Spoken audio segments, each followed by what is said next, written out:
Did you know that many scientific discoveries actually line up with what the Bible said thousands of years ago? It's pretty amazing when you think about it. Let's dive into 7 astonishing examples where science seems to confirm the words of the Bible. First up, the earth is round. For centuries, people thought the world was flat.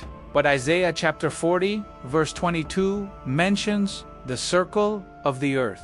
This was written over 2,500 years ago, long before explorers proved it. Second, the earth floats in space. The book of Job, one of the oldest books in the Bible, says in chapter 26 verse 7 that God hangs the earth on nothing. How could they have known that back then without telescopes or space travel? It's a perfect description of gravity holding our planet in place. Third, the number of stars. For a long time, people thought you could count all the stars. But Jeremiah chapter 33 verse 22 compares the descendants of David to the host of heaven, which cannot be numbered.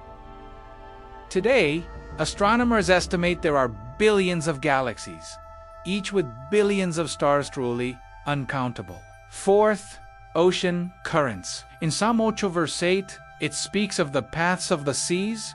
This inspired a man named Matthew Maury, a 19th century oceanographer, to search for these paths. He ended up discovering and charting the major ocean currents we still use for navigation today. Fifth, the water cycle. You probably learned about evaporation and rain in school. Well, several places in the Bible, like Ecclesiastes chapter 1 verse 7, describe this very process. All the rivers run into the sea. Yet the sea is not full. Unto the place from whence the rivers come thither, they return again. It perfectly describes the continuous cycle of water.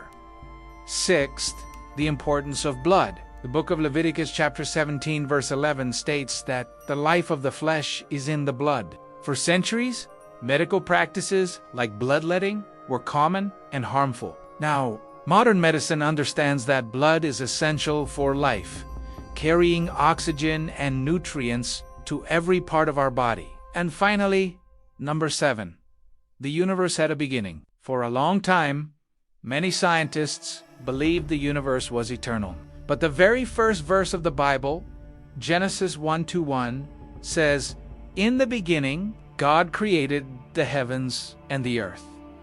This aligns with the modern Big Bang theory, which states that the universe had a definite starting point. These are just a few examples that make you wonder. It's fascinating to see how ancient scriptures and modern science can sometimes tell a similar story. What do you think? Let me know in the comments. Thanks for watching, and don't forget to like and subscribe for more content like this. See you next time.